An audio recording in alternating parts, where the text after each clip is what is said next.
Christmas dinner smelled like rosemary, lamb, and betrayal. My son Darren stood up, raised his glass, and cut through the chatter like a blade. "Dad, you're no longer part of this family. Get out of this house." The room froze. Sienna, his wife, smiled barely. My relatives stared. And I just sat there. No reaction, no words. Just a calm nod.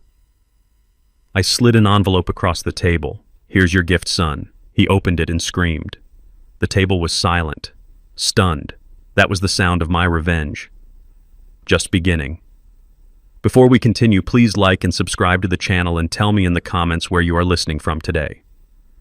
It didn't feel real at first. The lights on the tree still twinkled. The rosemary scent still clung to the lamb chops. But the warmth in the room had vanished. All that remained was cold calculation and the brittle edge of something broken, something that wasn't going to be put back together this time. I didn't look at him. I looked past him at the grandfather clock in the hallway, ticking away the final moments of my silence. 3 months ago, I was the rock of this house. That's what Darren used to say in his childhood speeches. I was the man who fixed the roof when storms ripped it open. The one who worked double shifts so he could get braces, college, and a first car. My late wife Margaret used to say I gave too much. One day, Arthur, she'd say, "Folding the laundry, you'll give so much of yourself you won't recognize what's left." I used to think that was poetic. Turns out it was prophecy. After she passed, the house got quiet. Too quiet. Darren moved back in temporarily after grad school. Then came Sienna, sharp-tongued, ambitious, polite in public, but always measuring space, measuring control, measuring how much longer I'd be around. It started with harmless suggestions. "We should modernize the kitchen. These curtains are kind of dated, Arthur. This place needs fresh energy." I didn't argue. I nodded. I let them repaint the walls I loved, replace furniture I'd repaired with my own hands. I let them take the master bedroom. After all, I had the study. I liked the quiet, but quiet doesn't mean blind. About a year ago, I noticed they'd stopped asking if I wanted to join them for dinner. They'd just eat early or late, or order in something I wasn't invited to share. Sienna once smiled and said, "We figured you'd already eaten." I hadn't. Then came the finances. Darren asked to merge a few expenses onto one shared account just for simplicity. He'd take care of the bills, he said. "Let me give back to you, Dad." I smiled. Trusted him. Signed where he pointed. But it was Sienna who made the real decisions. She was the one who installed a Ring camera I never asked for, who brought in a realtor just to assess the market, who told relatives over wine that Arthur's not part of the plan, but we're doing our best to include him. I heard that last one from my cousin Ben, at a funeral. Ben pulled me aside and said, "Arthur, are you okay?" Sienna said you were thinking of moving into assisted living, that you wanted to give them the house. I stared at him. My fork paused mid-slice. I was cutting roast chicken at the time. I said that I asked. He looked away. "She made it sound like it was your idea." That was the moment I knew. They weren't waiting for me to die. They were writing the eulogy early. I didn't yell. I didn't even confront Darren. I just got up the next morning, walked into the garage, and opened the drawer where I kept old manuals and mortgage files. And I read. Every single page. What did I find? Let's just say Darren wasn't as detail-oriented as he thought. He'd never removed my name from the deed. He'd never closed the original account we used to pay property taxes.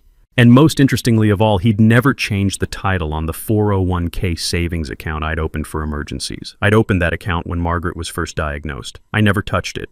He thought I'd forgotten it existed. I didn't forget. I was waiting for them to be careless enough to show their hand, and they did beautifully. The real catalyst came 3 weeks before Christmas. I was in the kitchen late at night, couldn't sleep, made myself a cup of chamomile tea, heard whispering down the hallway, Sienna's voice. "Once he's out, we can remodel and refinance. That'll fund the move to LA. We'll finally be free." Darren mumbled something I couldn't catch. Then the unmistakable sound of a high five and laughter. They were already spending the proceeds. That night, I installed a second camera, my own, hidden in a light fixture, audio only, clean. clean, crisp, undetectable. And the next morning I called Victor. Victor Sloan and I go back 40 years. We built bridges together. I mean that literally. We were engineers. But after a workplace injury sidelined him, he went to law school, specialized in estate law and property trusts. Smart guy, loyal, the kind of man who drinks black coffee and remembers your wedding anniversary even after your spouse is gone. I was wondering when you'd call, he said when he picked up. You always were too patient for your good. I'm done being patient, I said. What followed were 3 weeks of planning, legal documents, trust accounts, revocation letters, account freezes, and one beautiful, devastating letter sealed in cream-colored stationery with no return address. I didn't tell anyone, not even Linda, my sister. I just played the part, polite, quiet, invisible, until Christmas. The tree was up, music playing, relatives gathered. Sienna had insisted on hosting the family dinner this year, her first time taking over from me. You've done enough, Arthur, she'd said, voice honeyed. Let us take care of everything. I was seated near the end of the table next to the wall where Margaret's portrait used to hang. They'd replaced it with abstract art, gray, white, and beige. It looked like someone had smeared dust on a napkin and framed it. Still, I smiled, chewed politely, watched, and then Darren stood, raised his glass, and said it. Dad, you're no longer part of this family. Get out of this house. I didn't blink. Sienna glanced around, testing the reaction. The table fell silent. Cousin George dropped his fork. My niece Harper let out a short, nervous laugh, then covered her mouth. I didn't argue, didn't plead, didn't ask why. Instead, I reached under the table, pulled out a sealed envelope, and slid it toward Darren with a small, steady smile. Here's your gift, son. He scoffed. Tore it open. Read the first page, then the second, then the third. His hands started to tremble. What is this? He hissed. Sienna leaned over, took one look, froze, then said barely audible, "Oh my God!" Everyone stared, but no one spoke. Because sometimes, silence is the most deafening sound in a room, especially when it's the sound of a kingdom crumbling. I didn't sleep that night. After the dinner, after the envelope, the scream, and the stunned silence, I drove back to the apartment I'd rented under a pseudonym. Small place, just a chair, a lamp, and a desk, a cot in the corner. My name wasn't even on the lease. I sat by the window looking out at the street below. There was still snow on the curb melting into slush. I didn't feel triumphant. Not yet. Not even angry. Just emptied. Because long before I ever drafted legal notices or froze accounts, I had to sit with one truth. Darren had changed, and I had helped him become the man who now wanted me gone. He wasn't always like this. There was a time he couldn't sleep unless I left the hallway light on. He'd pad into the kitchen in Superman pajamas, dragging a tattered blue blanket behind him. I'd lift him onto the counter, hand him a cookie, and listen to his latest theory about dinosaurs or pirates or time travel. There was a time he'd build Lego bridges and call them Dad's job, a time he cried when I left for business trips, a time he stood on stage at his high school graduation, voice shaking, and said, "Everything I've become is because of you, Dad." I remember that boy, and I remember the man who sat across from me 4 weeks ago, folding his arms and saying, "This house is wasted on you." It started subtly. Sienna didn't move in right away after they married. First it was weekend stays, then weekday sleepovers. Then her plants showed up on the kitchen counter, then her shoes were in the foyer, then her opinions are in the air. She was good at suggestions. That's what made her dangerous. The first time she suggested they handle the bills just to relieve the pressure, I said yes. She smiled like she was doing me a favor. I didn't realize the cable bill had been rerouted until the TV blacked out during a Sunday game. I called support. They asked for the name on the account. "Arthur Grant," I said. There was a pause. "No record of that name, sir," the rep replied. It was now under Darren's. That night I stayed awake. Something had shifted, not with a bang, but a quiet reordering, and I'd let it happen. I started looking, quietly. One afternoon they left for a weekend in Asheville, a wellness retreat Sienna called it. I stayed behind, said I was coming down with something. They didn't protest. The moment their car backed out of the driveway, I went to the drawer in the study, my drawer.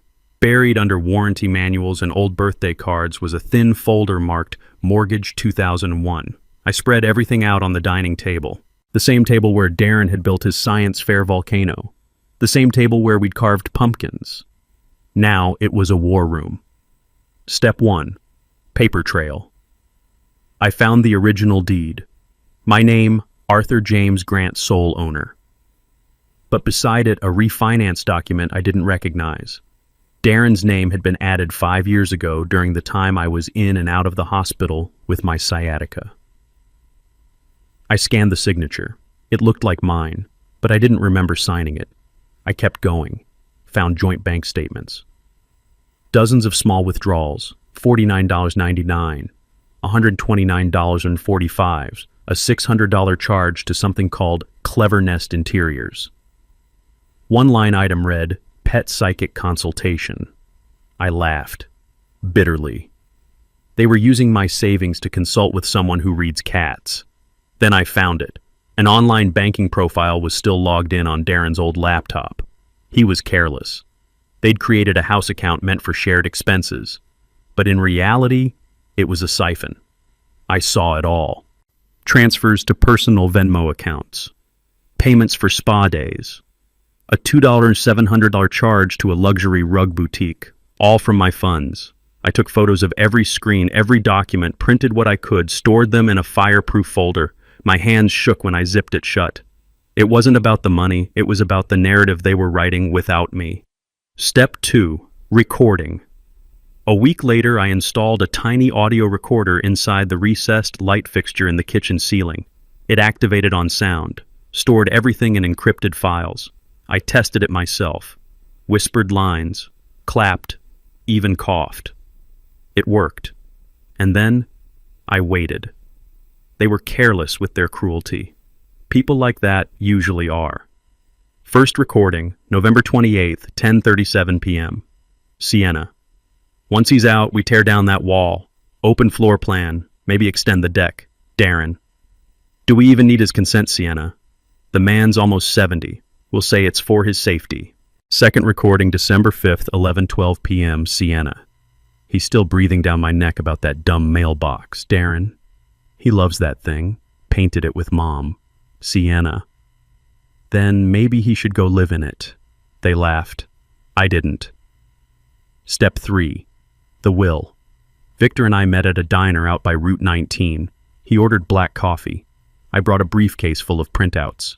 He listened, didn't interrupt.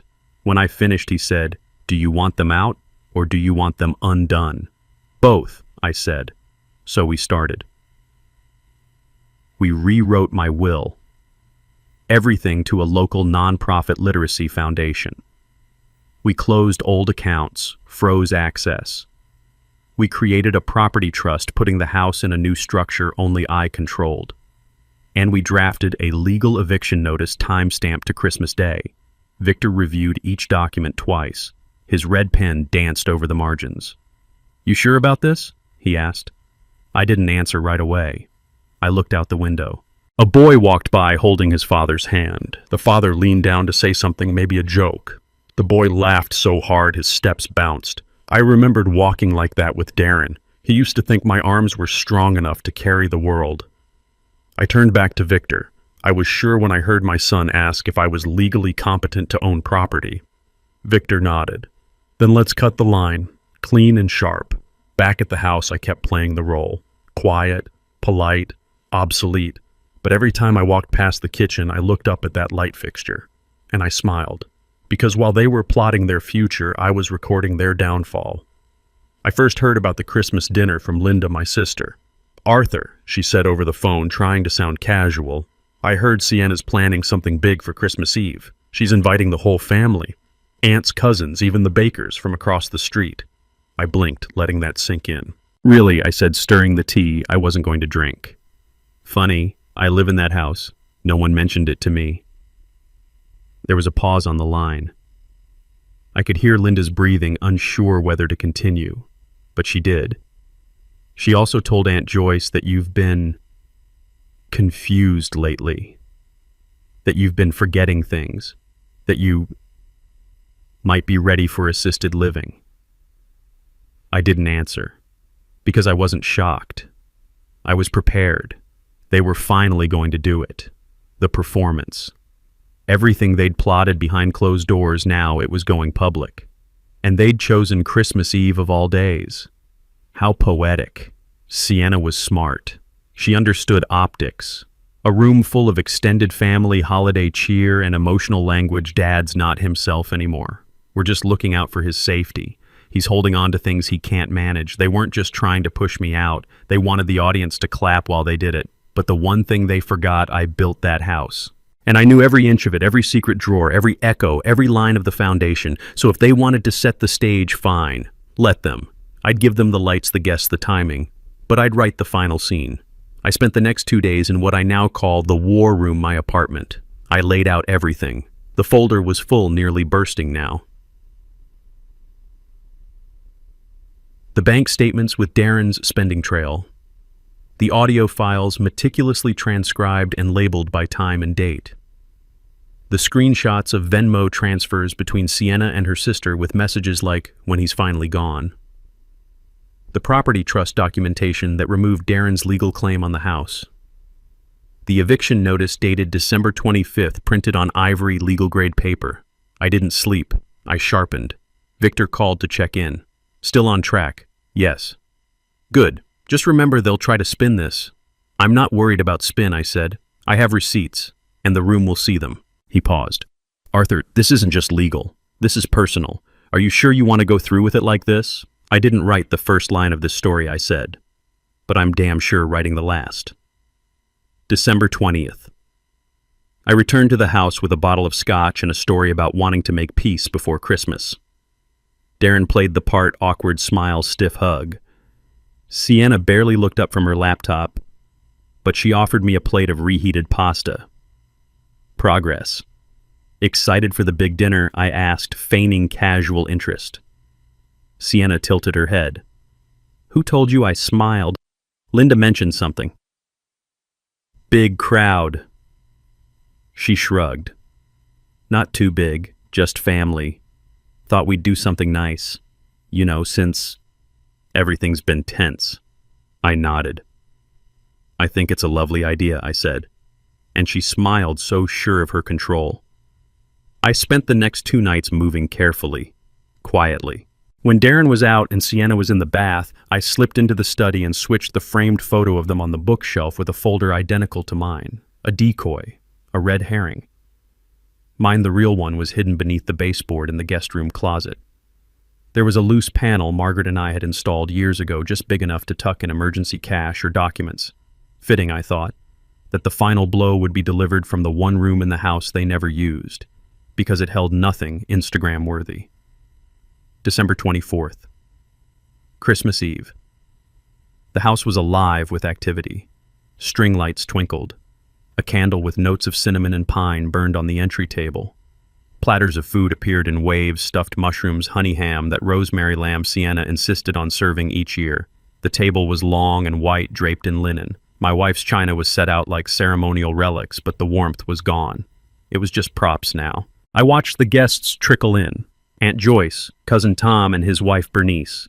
Even the bakers, as promised, showed up with a bottle of store-bought wine and polite smiles. I wore a dark navy blazer pressed shirt and the silver tie pin Margaret had given me on our 25th anniversary. I looked like the ghost of someone they all used to know. At 7:15 p.m., the room was full. The fire crackled. Laughter floated around the room like perfume. Darren stood, glass in hand, smile a little too bright. "Can I have everyone's attention?" he called out, tapping his glass with a fork. The room hushed. I sat motionless, hands folded in my lap, a small envelope tucked under my chair. Sienna placed a hand on Darren's arm, eyes gleaming. "Thank you all for coming," Darren began. "Tonight's about family, about care, and about making sure our loved ones are looked after." I could feel it coming. Some of you may have noticed my father's been not quite himself this past year. Soft gasps. Eyes on me. I didn't blink. He's been forgetful, disoriented, sometimes confused. And that's okay, it's part of aging. But we wanted to share some difficult news. He took a breath. We've begun the process of assuming guardianship just to make sure things are handled responsibly, financially, legally. Sienna chimed in sweetly. It's not about control, it's about love. I stood. Chairs shifted. Forks clinked.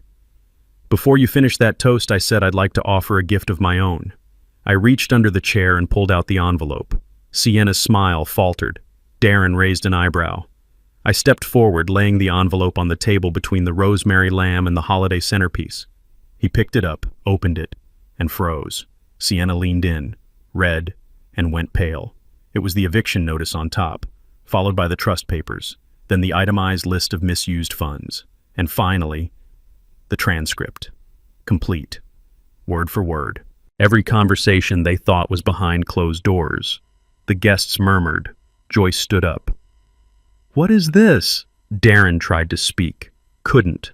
His throat worked, but no sound came out. Sienna's lips parted, then closed. She reached for a napkin, dabbing invisible sweat. "It's a mistake," she said. "A cruel prank." I pulled out a small remote, clicked it once. A speaker crackled. And then, Sienna's voice. "When he's finally out, we flip it. Quick, Reno. List it by spring." Darren's voice. "You think he'll fight back, Sienna? No. He's old. He won't even see it coming." The room went still. Bernice gasped. Tom stared at Darren like he'd never seen him before. I looked around slowly. My voice is even. "You wanted a spectacle, so I gave you one. But unlike your script, mine came with fax notarized documents and federal timestamps." Sienna stammered. You bugged the house. I protected it," I said. "From both of you." Darren finally snapped. "You had no right. I had every right," I said, voice cold. "You tried to strip me of my life while smiling over a lamb roast. That house isn't yours. Not legally, not financially, not morally." They had no rebuttal. Only shame. Some guests left, quietly, embarrassed. Others stayed watching the scene unfold with wide eyes and clenched jaws. Linda stepped forward. "Arthur, I'm sorry. I should have seen it." I nodded. They counted on everyone looking the other way, but not anymore. Darren dropped the envelope. Papers spilled across the table like fallen snow. "I'll fight this," he said, but it sounded hollow. I said, "I welcome it." I walked to the doorway, turned once, and looked back at the room. At Sienna, clutching Darren's sleeve, mascara was bleeding into the lines of her rage. At the guests who once thought of me as a quiet, harmless man. And I smiled, not in triumph, but in clarity. They wanted a stage, but I owned the theater. I didn't slam the door when I left, didn't even pull it hard, just closed it. Quiet, clean, final. The sound echoed behind me, muted by snow, but sharp in my chest. It was the sound of a house exhaling a truth it had held too long. I stepped onto the porch, the cold slicing through my wool coat, and stood for a moment under the flicker of the porch light. It buzzed softly. Always had. Darren was supposed to fix it. He never did. Behind me, the dining room was chaos. I could still hear the murmurs through the walls. Sienna's voice sharp slicing. Darren, desperate now, was trying to salvage what little dignity he had left. The relatives were speaking louder than before, but not to defend him. Not anymore. They weren't just stunned, they were ashamed. Ashamed that they believed him. I walked down the driveway slowly, boots crunching over old snow and new silence. A neighbor's inflatable reindeer lay half deflated on the lawn, its head lolling sideways like it too had seen too much this season. Halfway down the street, my phone buzzed. Linda. I stopped. Let it ring. She called again. Then came the message. "Arthur, I had no idea, I swear. I'm so sorry." I pocketed the phone. Not because I was angry at her, I wasn't. But apologies are heavy things. And I already had enough weight to carry tonight. When I got back to the apartment, I turned off all the lights except the one on the desk. The folder lay open, its pages no longer a weapon, just evidence now. Cold, factual, finished. I sat down, pulled off my gloves, and stared at the photo of Margaret beside the lamp. She was smiling in that picture, head tilted, slightly curls, brushing her cheek, eyes full of warmth. It was taken the year we renovated the porch. Darren was 12. She had paint on her hands. I whispered, "It's done." But the quiet that followed didn't feel victorious. It felt hollow. I didn't sleep that night. Again. At around 2 a.m., I stood by the window and watched the snowfall thicken. A delivery truck rolled past, its tires hissing on wet pavement. I thought about what Darren looked like when he was 5. His cheeks were red from sledding, how he once cried because he lost a snow globe I gave him, said he missed the world inside it, and now he wanted me erased from his. The next morning I made a pot of coffee, black, bitter, strong, just the way Victor used to drink it. I sent him a single text. "It's done. Thank you." He replied a minute later. "They'll try to spin it. Be ready." I was. By noon, the first ripple came. Voicemail number 1. Aunt Joyce. Her voice was thin, like she wasn't sure she should be calling. "Arthur, I don't know what to say. I believe Darren. I did. But after what you showed us, I'm sorry. If you ever want to come for Sunday supper again, you'd be welcome. Always." Voicemail number 2. Cousin Tom. More direct. "Hell of a move, Arthur. Never seen someone take a punch and return it with documents. Damn proud of you. You need help moving, you call me." Voicemail number 3. Darren. I didn't pick up. I didn't need to. The transcript of his message was enough. "Dad, can we talk? Not like legal talk. Just talk. Please." I let it sit. By evening, the group photo from the night before, the one Sienna posted to Instagram with the caption, "Family is everything," was gone. Deleted. Comments had started appearing beneath it, I was told. Little things, quiet questions. Was that before or after the eviction notice? Wow. What a night. A house of curated perfection was crumbling one post at a time. 2 days later, a letter arrived. Not a text, not an email, a real ink-on-paper letter. From Sienna. I opened it with a steak knife. Sat down. Read. "Arthur, I want to say I'm sorry, but I don't think that's what you want. I know I hurt you. I know we went too far. I thought I was protecting Darren's future, our future. I didn't realize I was destroying yours. I don't expect forgiveness, but I hope someday you'll believe that it wasn't all cruelty. Some of it was fear. Sincerely, Sienna Fear." That was the most honest thing she'd ever written. But fear doesn't undo betrayal, and regret doesn't rebuild trust. So I drafted my response. Didn't send it. Just needed to write it. "Sienna, I once thought silence was strength, that if I kept the peace long enough, people would remember who I was. But I learned something. Silence isn't peace. It's erasure. You didn't want a father-in-law. You wanted a placeholder. I was never your obstacle. I was the foundation. You built your plans on my back, and when I stood up, they collapsed. I forgive you. Not because you deserve it, but because I'm done carrying you." I folded it, slid it into the back of the desk drawer. It was never for her. It was for me.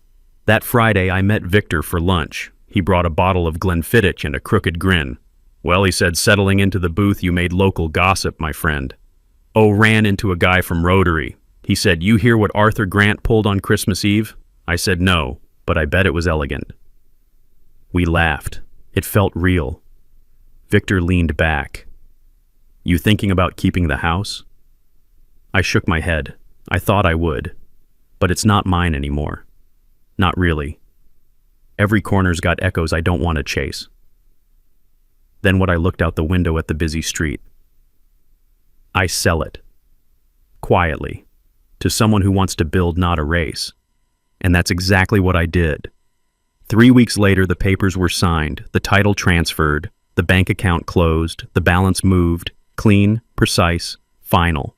The new owners were a young couple, teachers, first home. I handed them the keys myself. Didn't say much, but when they asked, "Did you build anything here?" I just smiled and said, "Yes." And I'm finally finished. That night I returned to the apartment, poured a glass of water, sat at the desk, pulled out a blank sheet of paper. I began to write a letter, to Darren, not to punish, not to accuse, but to leave a line where the story ends. Darren, you were once the boy who held my hand at the train museum and said, "I want to build things like you, Dad." I believed you. And then you built something else. A future without me in it. I won't chase you. I won't beg. But I will leave this truth behind. I gave you everything. And when you took too much, I took back what mattered most. Myself. I folded the letter, sealed it, placed it on the windowsill. Not to send, just to let it breathe. The snow outside was falling again, quiet, steady, soft. And for the first time in a long while, I felt no need to explain myself. The silence they left me with, now it was mine. And I finally liked how it sounded. The apartment was quiet. Not empty, just quiet. There's a difference, you know. Empty is hollow, quiet is whole.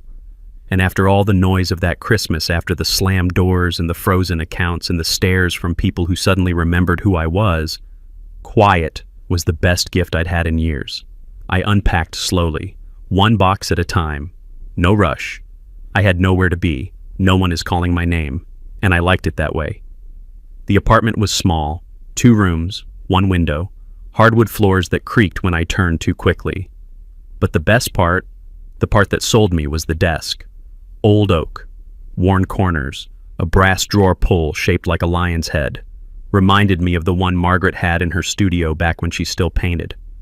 I placed her lamp on the desk first. Then the photo. Just her. And Darren. He was 8, missing a front tooth. They were laughing about something I can't remember. That was the last picture we ever took on film. I didn't bring much with me from the house. Just the lamp, the photo, a wooden box with 3 items inside, my father's old pocket watch. The small drawing Darren made for me in first-grade stick figures, and a shaky caption that read, "Me and Dad build stuff." And the letter from Margaret, the one she wrote the week before the surgery, the one I didn't read until after she was gone. I opened it that night. Again. Arthur, if you're reading this, it means I didn't get to say goodbye the way I wanted. But I need you to know something. You gave us everything. You built this life with your hands and your heart. And when I'm gone, I want you to build again. Not with bricks or plans, but with silence, with peace, with the quiet dignity that made me fall in love with you. I closed the letter, set it beside the lamp, and that's when I decided to write my own. Not for Margaret, not for Sienna, but for Darren. It wasn't a plea, or a rant, or a list of everything he'd done wrong. It was a mirror. Something he could look into now or years from now and see not just the man he betrayed, but the man who chose not to destroy him in return. I sat down, pen in hand, paper flat. The city glowed beyond the window, and I wrote, "Darren, there are things you will carry longer than money, heavier than regret, and more defining than success. One of those things is how you treated your father, and how he responded. You took from me. That's true. You lied. You plotted. You tried to erase me from a home I built for you. But I didn't scream. I didn't curse. I didn't strike back in anger. I showed you the truth. I let it breathe. I let others see it too. And I left. Because sometimes the loudest love is the one that lets go. I paused. Let the words settle. The ink is still glistening. Then I continued. I don't hate you, Darren, but I don't recognize you either. Not the man who sat across from me on Christmas Eve and told me I was no longer family. Not the husband who let his wife weaponize my age and my silence. Maybe one day you'll find the boy I once raised, the one who asked me to teach him how to build birdhouses, the one who held my hand at your mother's grave. And if you do, tell him I forgive him. I signed it, folded it carefully, slipped it into a plain envelope. No name, no address. I didn't mail it, didn't plan to, because it wasn't about sending, it was about saying. And I had finally said everything I needed to. That afternoon, I walked to the post office anyway, not to mail the letter, but to let it go. I slipped it into the donation box beside the entrance, letters to Santa and others in need. It would never be read, but it would no longer live in my drawer pulsing like an old wound. Let someone else carry its weight now. I was done. Over the next few weeks, life became simple. I started reading again, real books, not court documents or bank statements. I walked every morning to the cafe down the block, sat near the window, learned the names of the baristas. I helped the building super fix the elevator just once. Old habits. Sometimes I'd see families walking by, mothers with toddlers in puffy coats, couples holding coffee cups, a father holding a baby wrapped in wool. I didn't envy them. I didn't ache, because I wasn't missing anything. I was healing something. Darren never called again. Not after Christmas. Not after the papers were signed. Not after the house was sold. I assume they moved. Sienna probably found another house to repaint. Another narrative to write. I didn't check. The point of a clean break is not to look back. And yet, one afternoon I got a package. No return address. Brown paper. No markings. Inside was a photo. Framed. Simple. Familiar. It was the original drawing Darren had made when he was 6. The one I thought I'd lost. The same one that used to hang in my workshop until Sienna had it replaced with a canvas that cost $700 and said absolutely nothing. On the back of the frame, written in uneven block letters, just 2 words. Thank you. No signature. I didn't need one. I placed the photo on the shelf beside Margaret's, adjusted it so it faced the window. Then I sat back at the desk, turned on the lamp, watched the light spill across the oak surface like it always had. I had nothing left to give them, but I still had something to build. Not for them, for me. So I opened my journal, wrote 4 new words at the top of the page, a quiet man reclaimed, and I began again. It was a Thursday morning when I got the call. I wasn't expecting anything that day. The sky was the color of cold steel. I had just set my mug down, black coffee, no sugar, and turned on the desk lamp. The same way I started every morning now, with silence, with light. The phone buzzed once, then again, unknown number. I almost didn't answer. But something told me to pick up. "Mr. Grant," a woman's voice asked. "This is Dr. Rosenthal from St. Mary's Medical Center. Your son Darren Grant, he listed you as an emergency contact. He's been admitted following a car accident." My grip on the phone didn't tighten. My breath didn't hitch. I just closed my eyes. Because there it was. The thread is pulling again. I asked a few questions. Clear, calm, surgical. He was stable. No major head trauma. Broken ribs, a shattered collarbone, a concussion. He'd been alone in the car, hit black ice at an intersection near the interstate. No one else was hurt. "He regained consciousness and insisted we call you," she said. He seemed confused. Confused. That word again. Except this time no one was using it to describe me. I hung up the phone, stood at the window for a long time. Outside, people moved through the day as if nothing had happened. A woman dragged a toddler in a puffy blue coat across the sidewalk. The bakery truck unloaded its crates. 2 teenagers smoked behind the laundromat. The world kept spinning. But mine had slowed, not in panic, not in grief, just in recognition. I didn't go to the hospital, not immediately. Instead, I walked to the corner cafe and sat at my usual seat, the one near the window, ordered my usual black coffee, said good morning to Maria the barista like I always did. I didn't tell her about the call. I didn't tell anyone. Because I needed time to understand something. What does it mean to be needed again by someone who once threw you away? And more importantly, does being needed mean you have to go? I thought about that night, the night of the eviction notice, the folder, the silence that followed. I remembered Darren's face, how quickly the confidence drained from it, how his voice cracked when he said, "Dad, you can't do this." I remembered thinking, neither could you, but you did. He'd cut me out like an old carpet. And now, suddenly, I was the one person he wanted by his side in a hospital bed. No, that wasn't how this worked. I went home and sat at my desk, turned the lamp on, and took out my journal. The last page I'd written still read, "A quiet man reclaimed." I stared at it for a long time. Then I wrote, "Sometimes the people who cast you out will ask you to return only when the roof starts leaking. But you are not a repairman. You are not an emergency fix for their poor foundations. You are a man, and you get to choose who you rescue." I waited 2 days. Then I called the hospital back. A nurse answered, kind voice, tired like someone who had seen too much humanity at its worst. I asked how he was doing. She paused. "Well," she said, "physically he's healing. Emotionally, I think he expected someone else to show up." I didn't respond. She continued, "He kept asking for you, just once or twice." Then stopped. I thanked her, hung up, and sat in the dark. Not mourning, not hardening, just breathing. A week passed. I sent no flowers, no letter, no visits. And it wasn't out of spite. It was clarity. Because I realized something that week. The version of love they sell you in Hallmark movies, the one where the prodigal son is forgiven because he's lying in a hospital bed with wires in his arms, doesn't work when the father has already bled dry. 2 weeks after the accident, I got a letter. Handwritten. Not from Darren. From Sienna. Again. But this time, it was different. It read, Arthur. He's not the same. Since the accident, I mean. He doesn't talk much.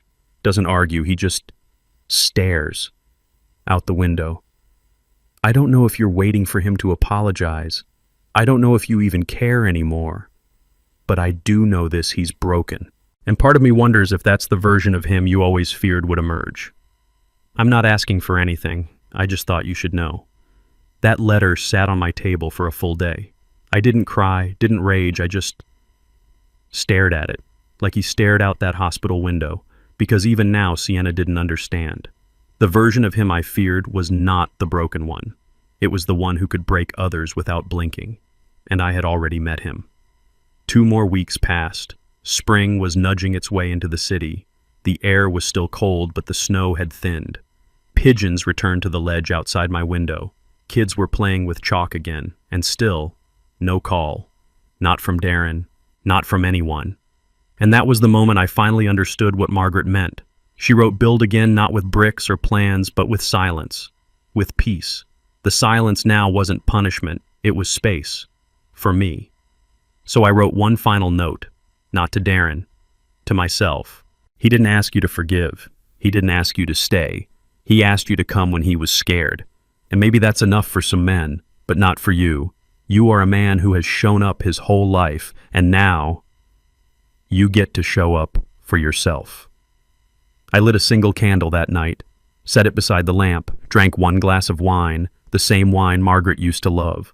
The kind with the blue label and the screw-top cap she always said was too cheap to be this good. And I whispered her name, not out of grief, not out of longing, but as a way of saying, I'm still here. I'm doing it. I'm building again. The next day I returned to the cafe. Maria saw me, smiled, and said, You look lighter today. And I did, because I had survived the kind of storm most men don't speak of, the storm of being discarded. And I didn't crawl back. I stood still, let the storm pass. And now there was sky again. It started with a knock, not a call, not a letter.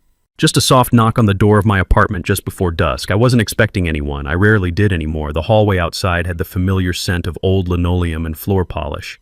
When I opened the door, there stood a young woman, mid-30s, with kind eyes, a cardigan, a wedding ring too big for her finger, and a little boy hiding behind her leg. She smiled. Mr. Grant, she asked, a little unsure. Arthur Grant. I nodded. She hesitated, then held up a small envelope. My husband and I bought your house on Weatherby Lane. That stopped me. I hope I'm not intruding, she continued quickly. We found something in the wall while we were redoing the closet in the guest room. Your name was on it. And, well, we thought you might want it back. She reached into her coat pocket and pulled out a worn leather-bound notebook. My notebook, the one I used to keep in the study. The one with Margaret's recipes, and the early sketches Darren made when he was still dreaming about architecture. For a moment I just stared at it. It looked smaller than I remembered, more fragile. I took it slowly, hands careful. Thank you, I said, the words catching slightly in my throat. We didn't read anything, she added quickly. We just thought, well, a house doesn't forget the people who built it. You probably wrote a lot in there. I nodded. I did. Before she turned to go, she paused. I know this is probably strange, she said, but would you like to see it again? The house. I didn't answer right away. Not because I was shocked, but because somewhere deep down, I had always wondered what it would feel like to walk through that door again, not as a father fighting to be seen, but as a man who had already let it all go. I arrived 2 days later. Weatherby Lane hadn't changed. Same maple trees, same cracked sidewalk on the corner. But the house looked different. Not drastically, just lighter. The shutters were white now. The paint on the porch had been refreshed. The flower beds were trimmed. But the structure, the bones were still mine. Still Margaret's. Still home in a way only memory can recognize. The new owners, Emily and Josh, greeted me with warm smiles. Their son Tyler waved a crayon-stained hand from the living room. Inside, the house smelled like cinnamon and citrus, not rosemary and betrayal. That was gone now. I stepped into the foyer and paused. The spot where I'd once dropped my suitcase after Margaret's funeral now held a coat rack with a tiny red raincoat hanging from it. I looked left toward the dining room. Emily noticed. "We kept the table," she said quietly. "It was left in the garage. We refinished it. Didn't realize it was solid oak until Josh sanded it down." I smiled. Margaret would have liked that. She always said real wood doesn't complain. It just carries the weight. They gave me the space to walk. No one hovered. I moved through the room slowly, like visiting an old friend in hospice. The kitchen was brighter now. New backsplash, fresh tiles. But the layout was the same. The sink still looked out to the garden. The cabinet above it is still stuck slightly when opened. The guest room where they'd found the notebook had been painted soft blue. A rocking horse stood in the corner. Children's books lined the shelves. But the floorboard, the one with the loose panel, I saw it immediately. They had fixed it, but respectfully. I crouched down, tapped it once, and smiled. Back in the living room, Emily offered tea. I declined. I was holding the notebook with both hands, now flipping slowly through the pages. There it was, Margaret's peach cobbler recipe, Darren's drawing of a backyard treehouse, a photo taped in the back of the three of us standing on the roof during a spring cleanup. I ran a finger over the edge of that photo. The tape had browned. "This house," I said softly, "held us together longer than we deserved." Emily tilted her head. "That sounds sad." I shook my head. "No, that sounds honest." I thanked them again. Stood to leave. Josh walked me to the door. "Sir," he said suddenly, "can I ask you something?" I turned. "Were you the one who built the back porch extension? It's the most solid part of the whole house." We couldn't believe how level it was after all these years. I laughed quietly and warmly. "Yes, and my wife. She made me redo it 3 times until it was good enough to dance on," she said. Josh grinned. She was right. We've had dinners out there almost every weekend since spring. I nodded. Looked out toward the porch through the back windows. The late light caught the edge of the beams. "Good," I said. "It was meant for that." On the walk home, I didn't feel haunted. I didn't feel bitter. I felt returned. Not to the house, to the version of me that built it. With love, with hands, with purpose. Darren and Sienna had tried to erase me. But houses don't forget builders. Not when the beams were placed with care. Not when the walls once held the echo of lullabies. And now a new family had filled it with their sound.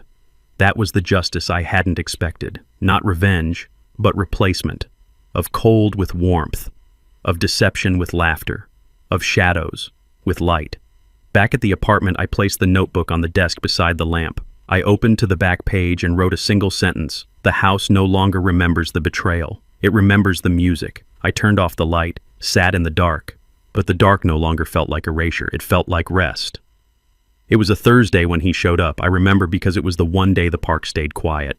No school groups, no dog walkers. Just old trees creaking above the walking path and the occasional jogger with more determination than rhythm. I always sat on the same bench, the one facing the duck pond, second from the left. Margaret loved it because it was shaded all year, even in winter. She said the branches above looked like stained glass without the color. I'd been sitting there for maybe 20 minutes when I saw him. Darren, my son. He approached with the careful steps of someone unsure if they were welcome. He looked older than I remembered. His hair had thinned more, and the blazer didn't fit quite right. His shoes were expensive, but they creased the wrong way, like he'd borrowed someone else's sense of self. He stopped 3 feet from the bench. "May I sit?" he asked, voice low. I didn't move, just gestured to the far side of the bench. Not next to me, just enough space for honesty to sit in between. He took the hint, and the seat. We sat like that for a while.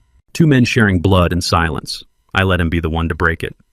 I heard you visited the house, he said. I nodded, said nothing. He cleared his throat. They told me you left something behind, a notebook or something. Still nothing from me. His hands fidgeted in his lap. Sienna said, you seemed at peace, that you even smiled. I turned my head slowly. You sent me divorce papers, Darren, I said flatly. On Christmas. He looked down. His lips tightened. You stood up at that table and erased me, in front of your wife, in front of people who once called me uncle, brother, friend. He didn't speak. I went on. You took my home, my savings, my dignity, and you did it with a raised glass. His voice came small. I thought you'd fight back. I turned fully toward him now. That was your mistake. He blinked. What do you mean I don't fight chaos with chaos? I don't yell in a house of liars. I leave it standing and remove myself. That's the difference between reaction and strategy, son. He flinched at that last word. Son, like hearing it aloud reminded him of who he used to be. He took a slow breath. Monica, she thought you'd contest everything. The will, the accounts, the transfer of title. I didn't need to. That puzzled him. I mean, I expected you to hire a lawyer to make a scene.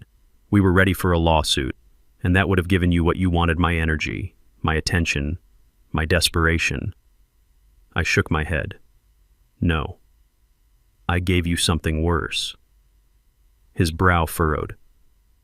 What's worse than losing everything? I looked at him, then really looked. The lines on his forehead, the tension in his shoulders, the way he clenched his jaw like he'd been grinding his teeth in his sleep for months. And I said it quietly. I gave you silence. We let that settle. Wind rustled the trees. Ducks quacked in the distance. Darren looked at his hands, then in the sky, then finally at me. Was I ever a good son? That question. That useless, too late question. I didn't answer it directly. Instead I said, you were a child who loved drawing trees. You hated Brussels sprouts. You once cried when your goldfish died, and when you were 5 you told your mother you wanted to build a spaceship so she could visit heaven whenever she missed her dad. His eyes filled with something, shame maybe, or memory. That version of you, I said, was a good son, and I hope he visits you sometimes. He nodded slowly. Then, do you hate me? I let out a long breath. No. He looked surprised. But I don't admire you. He flinched. And that's worse, I added, because hatred can be overcome, but the absence of respect, that's a void. He reached into his coat pocket and pulled out a folded piece of paper. I want to make things right, he said. I didn't take it. What is it? A proposal. I bought a property in Vermont. I was thinking maybe we could start a project together. You always liked carpentry. Maybe we can rebuild something from scratch. I stared at the paper, then at him. You think you can fix with a business plan what you broke in the soul? He froze. It's not about profit, he muttered. It's time. I want to spend time. I smiled sadly. And what happens when Monica finds out? He looked away. That's what I thought. I stood up. You came here to relieve your guilt, not to carry responsibility. That's the difference between a visit and a return. He stood too. Dad. I turned my head sharply. No, don't say that if you don't mean it. He swallowed hard, then said almost pleading, Arthur. I paused. That was the first time he'd called me by my name since he was 12, and angry I took away his Game Boy. Arthur, he said again. If I said I was sorry, would you believe me? I looked at the pond, then at the spot where Margaret once spilled tea while laughing too hard, then at the place where Darren skinned his knee running downhill. No, I said quietly, but I'd believe you meant it in the moment. And that's something. We stood there, 2 men, a bench, a memory between them. He stepped forward like he might hug me. I stepped back. No, I said. Not yet. He nodded, didn't fight it, didn't ask when yet might be. Then he turned and walked away. Not fast, not ashamed, just quieter. I sat back down on the bench, let the world return to stillness. I took out a pen from my coat pocket, opened the back of Margaret's old notebook, and wrote, "Some people knock to apologize. Others knock to see if the door is still locked." Either way, I didn't answer. 3 weeks after the park bench. 3 weeks after Darren walked away lighter, maybe, but still uncertain whether that weight would return. I sat in a walnut-paneled room that smelled like dry ink and old leather. Across from me was Victor Delaney, retired judge, longtime friend, and the only man I trusted with secrets that weren't supposed to see daylight. He poured the tea himself. "Chamomile," he said. "You always liked the bitter ones." I smirked. "I've acquired a taste for it, yes." He set the cup down and slid a folder across the desk. "Everything's ready. The trust has matured. The forensic audit is complete. And the back-channel buyer finalized." I opened the folder. Inside, crisp documents, each one quiet as snow, but as sharp as razors. The original deed transfer. Darren thought he'd locked in voided by a clause he didn't read because Monica had rushed him through it. The 401k withdrawal, frozen due to the fraud flag I planted, legally. And the most poetic part, the house. The one he thought was finally his. The same house I had left voluntarily. Victor pointed to the last page. "Signed this morning. You're officially leasing it. To the Historical Preservation Board. For 25 years. I chuckled. "He'll scream." Victor grinned. "Let him. He'll be screaming from the guest room of a rental." It hadn't been rage that fueled me. It had been arithmetic. While Darren and Monica flaunted their newfound ownership, I had quietly opened new accounts, met with lawyers under aliases, moved assets not out of spite, but into the shadow. I hired an estate accountant who specialized in asset recovery after elder abuse. I told her plainly, I'm not trying to ruin them. I'm trying to reveal them. She nodded and said, "Then we'll use transparency as your sword." It started with the insurance policies. Darren had switched the beneficiary on one of mine without my knowledge. A common trick, but illegal if done through coercion. I let it sit, let him believe he'd succeeded, until I requested a copy of the voice authorization recording from the company. He hadn't faked my voice, but he had pressured me subtly over speakerphone. That call had been recorded. And it had been enough. Next was the real estate shuffle. The second home in Montana, Monica tried to sell it, but she didn't know it was held in a special purpose LLC, one that required dual approval. And the second signer, Margaret. Yes, even after death, her name carried legal weight. I had placed her as the co-trustee of that specific asset, which meant Monica had committed attempted fraud. Victor leaned back. "They thought you had gone soft." I nodded. They confused restraint with surrender. He paused. "You sure you want to go through with this last part?" I looked at the final document on the desk, the one Darren and Monica didn't see coming, a notarized letter to the IRS, triggering an audit, not to punish, but to clarify, because the gifts they claimed from me had been categorized as non-taxable family contributions. But now they'd be reclassified as misappropriated assets, and the amount over $420,000. Victor tapped the file. They'll owe more than they've ever earned. I took a long sip of tea, and they'll pay, in payments, while staring at a house that no longer belongs to them. A week later, the first cracks began. Darren called. I let it go to voicemail. The next day, an email, "Dad, we need to talk."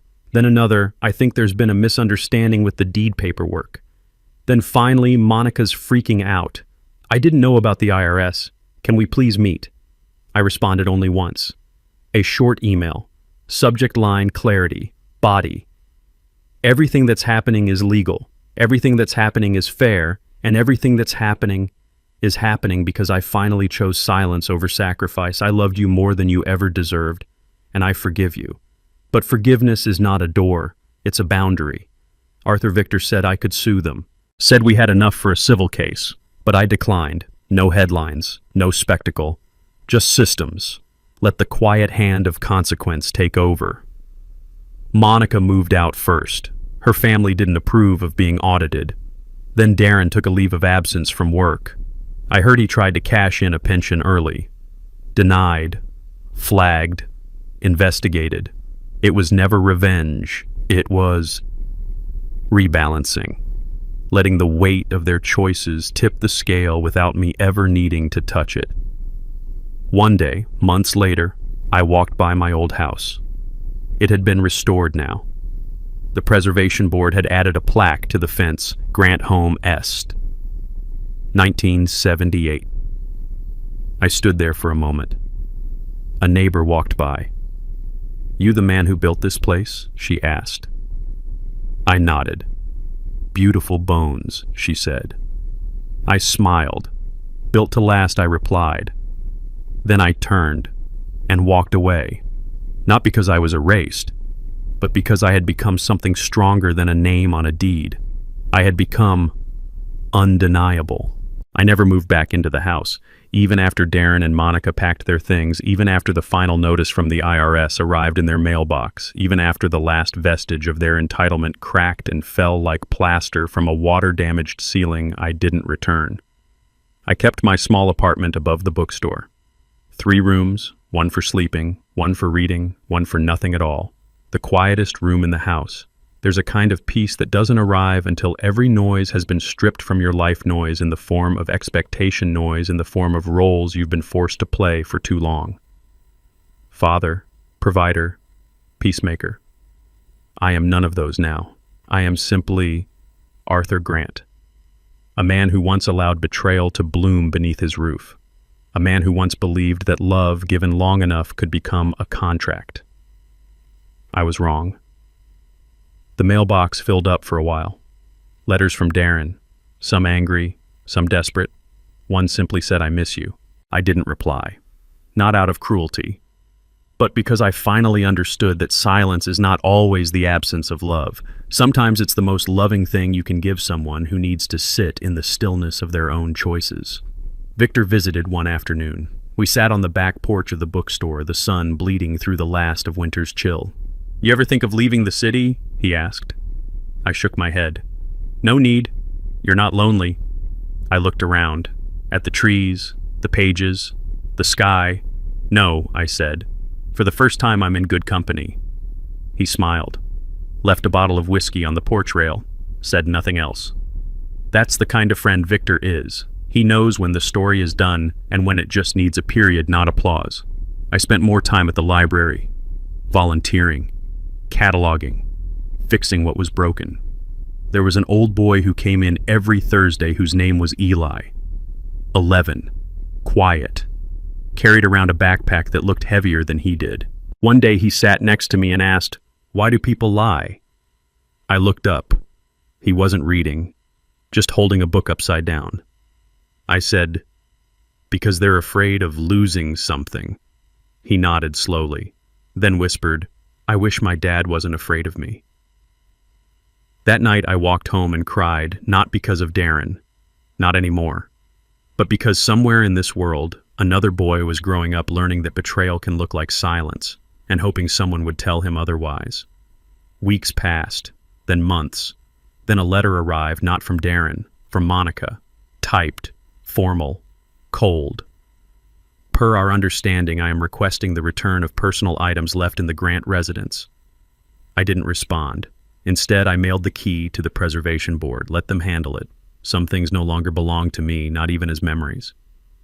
And then one day, I got a call. From Lily, Darren's daughter, my granddaughter. She was 19 now, in college. Soft voice, a little shaky. "Grandpa, are you still mad?" I didn't know how to answer, but I told her the truth. "I'm not mad, Lily. I'm just awake." She asked if we could meet, so we did. A cafe near the river.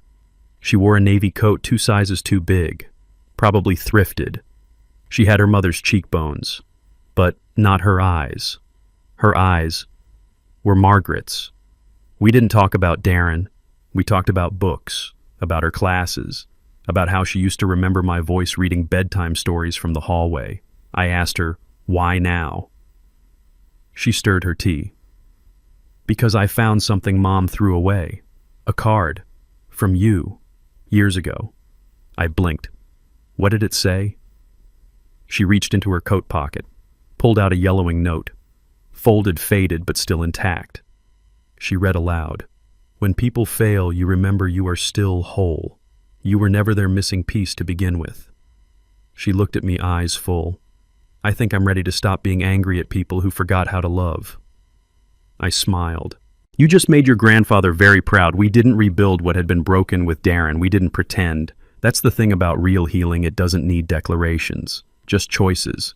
Lily came to visit every Sunday after that. Sometimes she brought a book, sometimes cookies. Once she brought a photo of Margaret holding her as a baby. Tell me what she was like, she said. So I did. We sat for hours, me reweaving the threads of a legacy someone else tried to unravel. The last time Darren called, I answered. Not because I owed him, but because I had forgiven him so long ago, it no longer cost me anything. His voice was thin, weary. I lost everything. I said no. You lost what you took, what wasn't yours to begin with. He went quiet. Then he said, I just wanted to be seen. I nodded, even though he couldn't see it.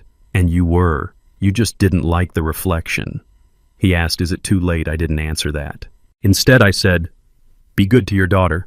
It's the only thing that matters now. He hung up. That was the last time I heard from him. I don't know what kind of story people will tell about me when I'm gone. Maybe the man who fought back. Maybe the old fool who waited too long. Maybe just a man who finally remembered who he was. I don't need the house back. I don't need the title. I don't even need an apology. What I needed was to reclaim my voice. And I did. Not with shouting, but with a whisper that said, enough. Christmas came again. No rosemary lamb, just 2 mugs of hot cider, and Lily watching the snow fall from the window of the bookstore. Do you ever miss it? She asked. What? The big house, the parties, the noise.